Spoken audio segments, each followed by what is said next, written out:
Il est impératif pour nous, acteurs de tout faire pour réussir la mise en œuvre et l'application de cette loi pour le bien de nos entreprises et de notre économie.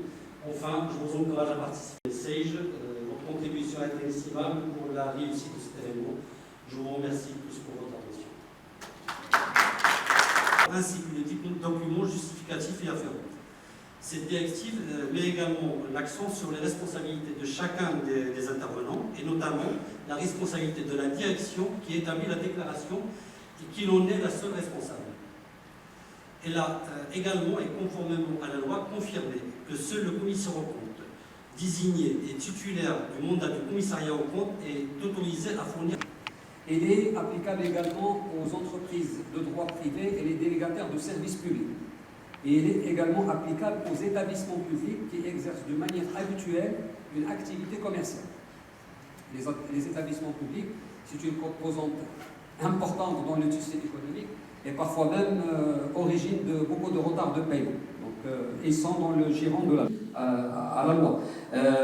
Si les assurances sont soumises, sachant que les assurances, ça dépend. Est-ce qu'on est entre la compagnie et l'assuré?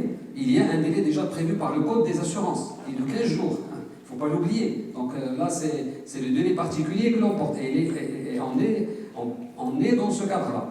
D'accord? On est dans le cadre de la loi. Quand il s'agit d'assurance entre un particulier et une compagnie, ça ne s'applique pas. Donc, c'est lorsque c'est entre commerçants, oui, ça s'applique.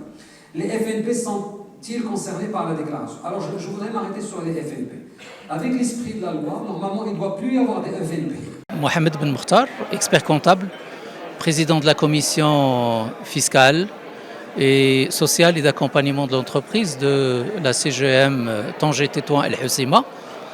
Nous avons organisé une rencontre en collaboration avec le conseil régional de l'ordre des experts comptables de Tanger El Hoceima pour réunir les entreprises de la région pour leur expliquer les dispositions nouvelles de la loi 69-21 et pour voir aussi expliquer les modalités d'application parce que cette loi est applicable depuis le 1er juillet 2023 et la première déclaration des entreprises doit se faire au plus tard le 31 octobre, donc il ne reste plus qu'une quinzaine de jours. La fin de la prestation.